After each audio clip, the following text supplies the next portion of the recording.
क्या नाम हो सर? मेरा नाम नंदकिशोर गर्ग।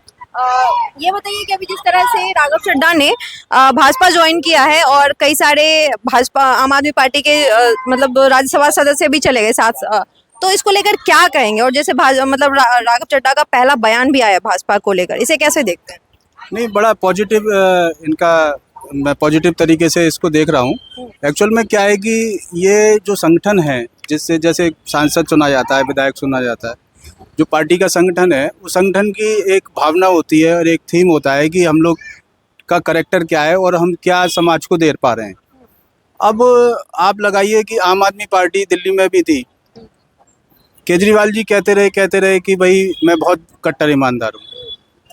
अगर कट्टर ईमानदार हैं तो आप ये बताइए कि कोई कट्टर ईमानदार व्यक्ति 100 करोड़ रुपए का महल बनाएगा अपने रहने के लिए? और बनाएगा तो क्या, उसे सरकार ने तो दिया नहीं है महल। उसको जो सैलरी मिलती है उसके हिसाब से तो वो जूते भी नहीं खरीदते थे, चप्पल, हवाई चप्पल पहन के रहते थे, रेनॉल्ट की 4 रुपए की पेन लगा के रहते थे, तो वही रहते। अब आप पब्लिक में जा रहे हो हाफ शर्ट पहन के, रेनॉल्ट का पेन लगा के, और आपका जो करेक्टर है, जो उसका करेक्टर का बैक साइड है, यानी कि पर्दे के पीछे वाला रोल, तो पर्दे के पीछे वाले रोल में आप अरबपति हो, करोड़पति हो। अब आपने कहा जी मैं तो बहुत गरीबों का मसीहा हूँ, मैं आम आदमी हूँ। आप अपनी बेटी की शादी में अरबों रुपए खर्च कर रहे हो, आप पब्लिक के आगे हाफ शर्ट पहन रहे हो। बेटी की शादी में आपने अपना सूट सिलवाया, उसकी कॉस्ट लगा लिए, डायमंड लगे हुए थे उसमें करोड़ों के। तो काय बात के आप आम आदमी हो। दारू के ठेके खोल दिए घर घर आपने। तो राघव चड्ढा जो भाजपा राघव चड्ढा जो है एक क्या कहते हैं, आतंकवादी प्रवृत्ति के लीडर के अंडरटेक काम कर रहे थे। जब उनका जमीर जागा तब उन्होंने ये महसूस किया कि हमको ऐसे लोगों के बीच में बहुत ज़्यादा नहीं रहना चाहिए, वो किसी के सगे नहीं होते। अब आप देखिए कि कुमार विश्वास जी को देखिए, वो भी तो पहले केजरीवाल जी के साथ थे। जब तक उनको उनकी भावना और उनका जो है असली व्यक्तित्व का पता नहीं लगा, तब तक उन्होंने उनका साथ निभाया। भाई हमारे चरित्र में भी बहुत सी ऐसी चीज़ें हैं, जब हम लोग पढ़ते हैं, हम लोग किसी समाज में बैठते हैं, उठते हैं, तो जब तक हमें कोई व्यक्ति अच्छा लगता है, हमारे दिल को उसकी चीज़ें अच्छी लगती है, हमारा दोस्त बन जाता है। जब वही व्यक्ति कुछ ऐसे बुरे कर्म करने लगता है कि हमारी भावना को ठेस पहुंचती है, तो हम क्या करते हैं? अगर हम समझदार हैं तो हम क्या करेंगे? हम ये करेंगे कि उसका साथ छोड़ देंगे। और जो फिर हमें अच्छा लग रहा है, जिसका व्यक्तित्व हमें भा रहा है, समाज भी उसको पसंद कर रहा है, तो हम उसके साथ चले जाएंगे। तो कहने का मतलब ये हुआ है कि अगर हम ये देखें कि भाई ये, अब कुछ लोग इसमें भी देखिए आपको उसके मिल जाएंगे मानसिकता वाले, पता है कुछ कहेंगे। अभी ममता जी को मैंने सुना, ममता जी कह रही थी जी बीजेपी में कोई भी जाता है वॉशिंग मशीन में धुल जाता है। अब उनको कौन समझाए कि वॉशिंग मशीन में धुलने के लिए तो कपड़े खुद ही आते हैं, वॉशिंग मशीन किसी कपड़े के पास नहीं जाती कि मैं तेरे को धोऊंगी। कपड़ा वॉशिंग मशीन में डाला जाता है, खुद ही आता है वो। ठीक है, मैं आपके पास फिर से आती हूँ, एक बार इनसे और लोगों से बात कर लूँ। इस पे क्या कहेंगे अंकल जो कह रहे हैं इस बात को लेकर कि राघव चड्ढा जैसे गए हैं? राघव चड्ढा ने पहला बयान दिया कि भाजपा लगातार इकोनॉमी में काम कर रही है, हमारी इकोनॉमी बढ़ रही है देश की, लेकिन इकोनॉमी की बात करें तो इकोनॉमी जो चौथे नंबर पे थी, छठे नंबर पे आ गई है। कैसे देखते हैं इसको? इकोनॉमी तो चौथे थी, छठे पे आ गई है। राघव चड्ढा जी का काम चल नहीं रहा था, क्योंकि उनको काम धाम कुछ मिल नहीं रहा था, इसलिए उनको जाना पड़ा।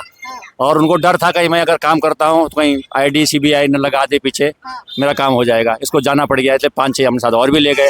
वैसे थोड़ा केजरीवाल ने भी गलत किया, क्योंकि ज़्यादा अगर वो बीजेपी के लाइन पे ही चल रहा था पहले, तो उन्होंने उनको साइड ही कर दिया। वहाँ से अध्यक्ष प्राइवेट बना रखा था उनको पहले राज्यसभा में, तो उस पद से हटा दिया। तो चड्ढा को तो बेशर्मी हुई, तो उसे हटना ही था इसका। अब बोला इन्होंने कि भाई साहब ने बोला कि उन्होंने चांदी को महल बना दिया केजरीवाल ने। अरे केजरीवाल ने तो महल बनाया, लेकिन बनाया किसके लिए? आज सीएम वो था, अगर वो सीएम पद से हट जाएगा तो सीएम दूसरा बनेगा, तो उसके बाद जाएगा महल, तो उसके बाद जाएगा। लेकिन बीजेपी ने महल बना दिया जो बीजेपी का पार्टी का, तो कहीं जाने वाला नहीं, तो पार्टी पे रहेगा हमेशा। तो किसने गलती करी? बीजेपी ने गलती करी या उसने करी? उसको जनता के लिए बनाया। अच्छा, और उसने अपने पर्सनल बनाया। आपको लगता है कि भाजपा जो है मतलब इसमें पहले ही चले जाना चाहिए राघव चड्ढा को, भाजपा में बहुत लेट कर गए। वो तो बहुत पहले से जाने की तैयारी में था, लेकिन उसके पूरे साथ पूरे नहीं हो पा रहे थे उसके पास। वो साथ चाहिए थे ना तोड़ने के लिए, तो साथ पहले पूरे हो नहीं रहे थे। तो जहाँ तो पहले जाने की तैयारी में तो बहुत पहले से जो बजाने तो दे रहा था, वो हमेशा बीजेपी की ही बढ़ावा कर रहा था। वो हमेशा बोलता था बीजेपी किस में फेवर में ही बोलता था, वो कभी गलत नहीं बोला उसने, मतलब विरोध में बोला ही नहीं उसने। वो जाने की तैयारी में पहले से था, क्योंकि पता था उसको। अंकल कह रहे हैं कि भाई वॉशिंग मशीन जो है, वॉशिंग मशीन मतलब कपड़े के पास नहीं जाती, कपड़े वॉशिंग मशीन के पास आते हैं। तो बीजेपी जो है बेसिकली किसी के पास जाती नहीं है। मेन चीज तो जो आदमी जाने वाला है गलती तो उसकी भी है ना। हाँ। वो तो ठीक बोला उन्होंने, उन्होंने ठीक ही बोला है कि वो तो बस कोई दिक्कत नहीं है, बीजेपी क्या दिक्कत है, जो आ रहे हैं तो आने दो, आने तो पैसे मिल रहे हैं, देने पैसे मिल रहे हैं, तो जाने तो क्या है, उसमें क्या फर्क पड़ रहा है। काम कर रही है बीजेपी क्या खरीद रही है, बीजेपी क्या सही कर रही है, खरीद तो रही है। ये कह रहे हैं बीजेपी खरीद रही है, क्या काम कर रही है सही। आप क्या कहेंगे अंकल इसको लेके? भाजपा जिस तरह से भाजपा में गए हैं राघव चड्ढा, तो राघव चड्ढा को पहले चले जाना चाहिए, देर से गए हैं, आम आदमी पार्टी को छोड़ के गए हैं, बुरे रास्ते में छोड़ के गए हैं, क्या कहेंगे? मेरा कंसर्न ये है, अगर राघव चड्ढा जी को बीजेपी में ही जाना था तो उनको आम आदमी पार्टी से सांसद बनने के बाद क्यों गए? या तो अपने सांसद से पहले रिजाइन दें, आफ्टर दैट बीजेपी को ज्वाइन करें, तो उन्हें पता लगे कि बीजेपी मुझे सांसद बनाती है या नहीं बनाती है, राज्यसभा भेजती है या नहीं भेजती है। अगर राघव चड्ढा उधर चले गए, सांसद तो उसको आम आदमी ने ही बनाया ना, केजरीवाल ने उनको सांसद के लिए नॉमिनेट किया, आफ्टर दैट उनको बीजेपी ने तो उनको सांसद नहीं बनाया। तो ये मेन रीजन है। बाकी राघव चड्ढा जो है वो एक पढ़ा लिखा व्यक्ति है, उसको पता लगे भी केजरीवाल की करनी और कथनी में फर्क है, तो मैं भी इनके चक्कर में कहीं ना फंस जाऊँ, इसलिए उसने स्टार्टिंग से उसका क्लियर था कि मुझे जाना है। स्टार्टिंग से ही क्लियर था कि मेरे में जाना है, उसको जाना है। इसको लेकर कुछ कहेंगे आप? राजनीति पे नहीं कहना चाहेंगे कुछ भी?